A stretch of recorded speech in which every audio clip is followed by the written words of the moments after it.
Magandang araw mga ka-iflab. Ngayong araw ay mayroon na naman tayong ayusin na isang Bluetooth speaker.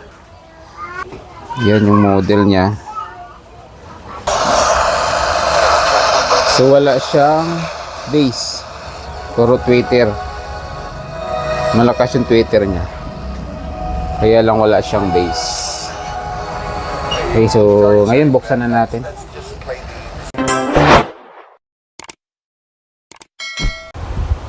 Okay, so ito na yung loob. Ito yung power supply at ito naman yung power amp. Tapos dito na rin yung main IC. So baklasin natin yan.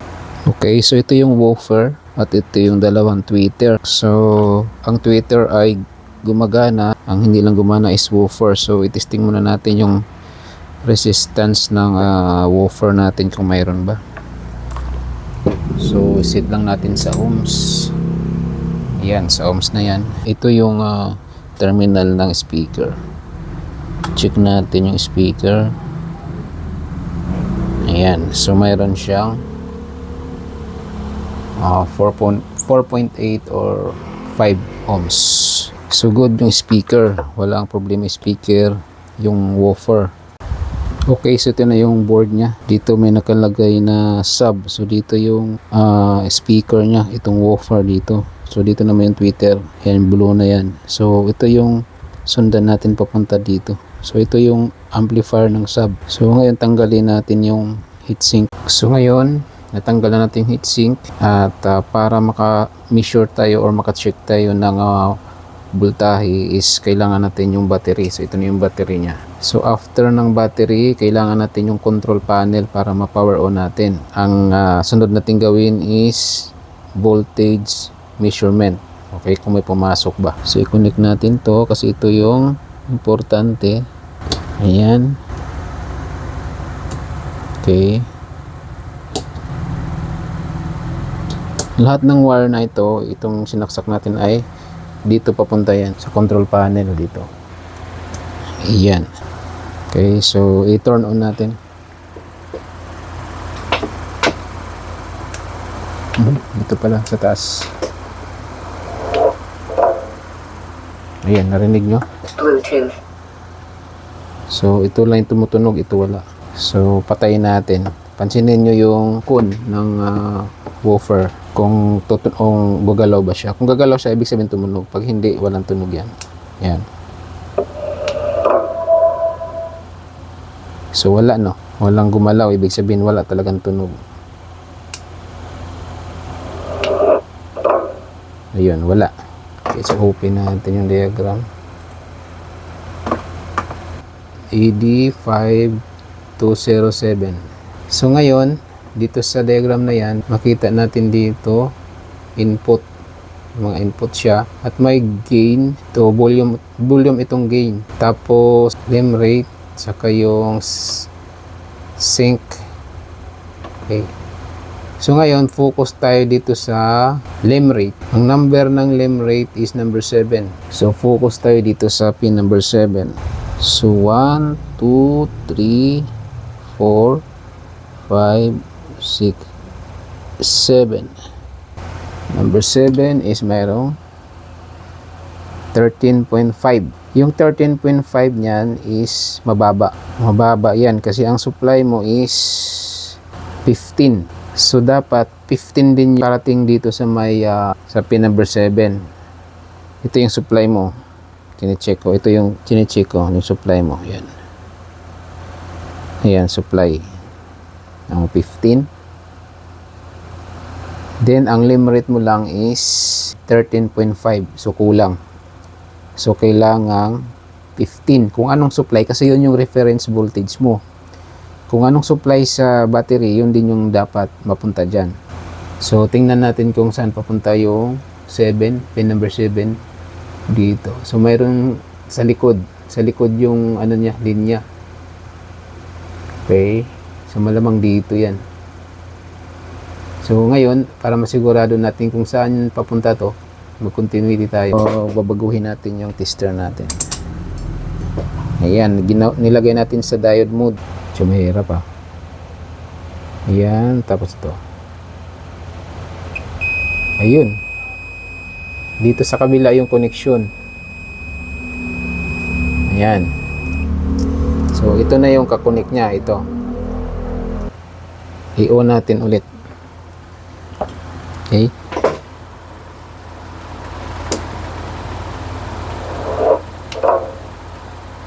Ayan, naka-on na. Bluetooth. At ilipat natin ulit sa DC mode. At itusok natin dito. Okay. At susukatan natin. Balik sa microscope. So, dito yan. Ayan. 13.5. Then, pagtawid ng resistor, 15.4. Okay, so isa lang yung tinawiran niya na resistor. Ayan. 13.5 pagdating dito, 15.4. Ito yung resistor yan. At dito.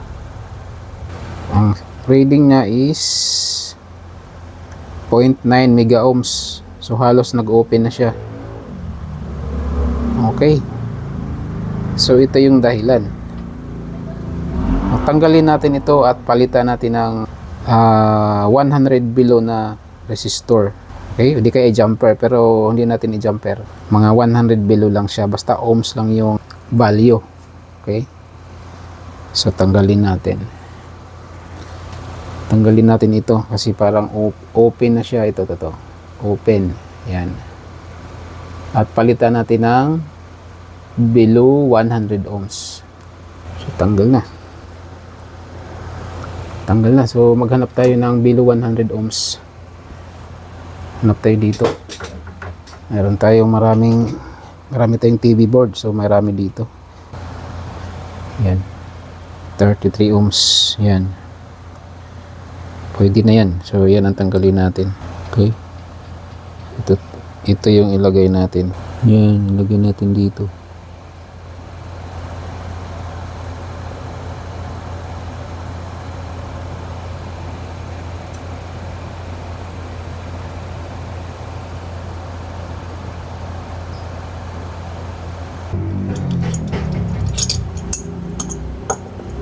Okay.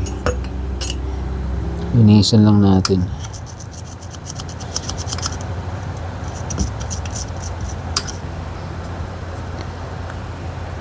So okay na yan. Ibalik na natin yung battery.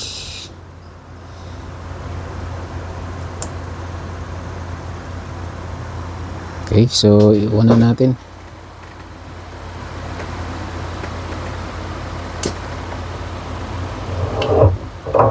Yan, parang mayroon ng bass. Bluetooth. Parang mayroon ng bass ang narinig ko. Ayan. Subukan kong i-turn off. Tingnan nyo kung gumagalaw na ba yung bass.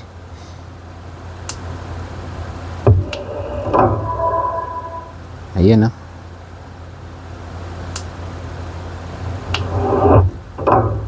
Gumagalaw na. So mayroon ng bass. Bluetooth. So i-confirm natin yung voltahe dito. Dito sa may limiter niya, yung clipping pin. So i-set up ko lang yung tester natin para makita nyo rin ang pumasok na voltahe dito sa pin number 7. So dapat equal. Okay. So nakalagay na yan. Usin lang natin yung microscope. Ayan. So diretso tayo sa pin number 7. Okay. Ito. Pin number 7, no? 1, 2, 3, 4, 5, 6, 7. Ayan. So ito siya. Okay, 15.4. Pag ilagay natin dito sa battery, yan, 15.4, di ba? So dapat equal. So i-set up muna natin ibalik muna natin yung heatsink lahat na tinanggal natin dito bago tayo mag final testing. Okay, okay, so ito na yung ano natin, Bluetooth speaker, at i-turn on ko na, at dito ko i-focus yung camera para makita dyan na gumagalaw na yung woofer. Okay, i-on ko na. Ayan, so nakita nyo gumagalaw siya. So okay na yung ano natin, okay na yung speaker. Yun lang yung ginawa natin. So kailangan talaga na isa-isa yung pyesa na kapaligid dun sa may Class D amp. Huwag kalimutan mag-subscribe at pindutin ang notification bell para ma-update kayo sa mga susunod nating mga video tips. So maraming salamat at mabuhay tayong lahat.